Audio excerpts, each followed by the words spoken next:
আমন ধান রোপণে ব্যস্ত সময় পার করছেন ধানের জেলা দিনাজপুরের কৃষকরা। বৃষ্টির কারণে কিছুটা স্বস্তি পেলেও দিন দিন উৎপাদন খরচ বেড়ে যাওয়ায় বেশ দুশ্চিন্তায় রয়েছেন চাষিরা।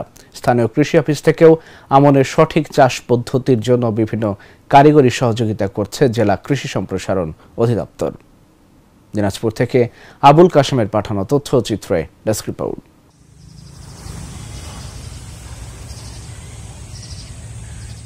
দিনাজপুরের বিরল উপজেলার বানিয়াপাড়া গ্রামের কৃষক শুকুর মোহাম্মদ চলতি আমন মৌসুমে ৩ বিঘা জমিতে ব্রি ৫১ জাতের ধান আবাদ করেছেন তিনি। আমন মৌসুমে পুরো আবাদ বৃষ্টির উপর নির্ভর করে। ধান রোপণের পরের দিন থেকে বৃষ্টি শুরু হওয়ায় কিছুটা স্বস্তি ফিরেছে, কিন্তু সার ও বীজ সহ অন্যান্য খরচ দিন দিন বেড়ে যাওয়ায় আগের মতো ধান চাষে খুব একটা লাভ হয় না। এ পর্যন্ত ৩ বিঘা ধান রোপণ করতে তার খরচ হয়েছে ১৫ থেকে ২০ হাজার টাকা। এই চাষ করে ৩ বিঘা মাটি আমরা লাগাইছি ৫১ ধান। এখন মেলা আরো খরচা আছে, খরচা লাগাইতে মনে করেন ১৫-২০ হাজারের কাছাকাছি চলে যায় আর কি। তাই এখন এই রাসায়নিক সার আছে, আরও এদিক বহুত খরচা আছে। এখন সার দিতে হবে, কীটনাশক ব্যবহার করতে হবে। কি করবেন বাবা, না করতে হয় না। বর্তমানে দিনাজপুরের সব অঞ্চলে চাষিরা আমন ধান রোপণ নিয়ে ব্যস্ত রয়েছেন। কম দামে সার ও কীটনাশক সরবরাহ করতে সরকারকে নিয়মিত নজরদারি করার আহ্বান জানালেন কৃষকরা। আকাশের পানির উপর নির্ভরশীল, এটা পানি ছেঁকা দিতে হয় না, এই আকাশের পানি দিয়ে আমরা আবাদ করি।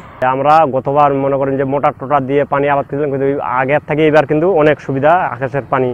রোপা আমন ধানের চারা সঠিক নিয়ম ও সময়ে রোপণের জন্য কৃষকদের পরামর্শ সহ কারিগরি সহযোগিতা করা হচ্ছে, বললেন এই কৃষি কর্মকর্তা। রোপা আমন মৌসুমের লক্ষ্যমাত্রা নির্ধারিত হয়েছে ২,৬০,৮৬০ হেক্টর। ইতিমধ্যে রোপণও শুরু হয়েছে, আমাদের বীজতলা 100% অর্জিত হয়েছে। এখন পর্যন্ত আমাদের রোপিত হয়েছে ৩,৭০০ হেক্টর।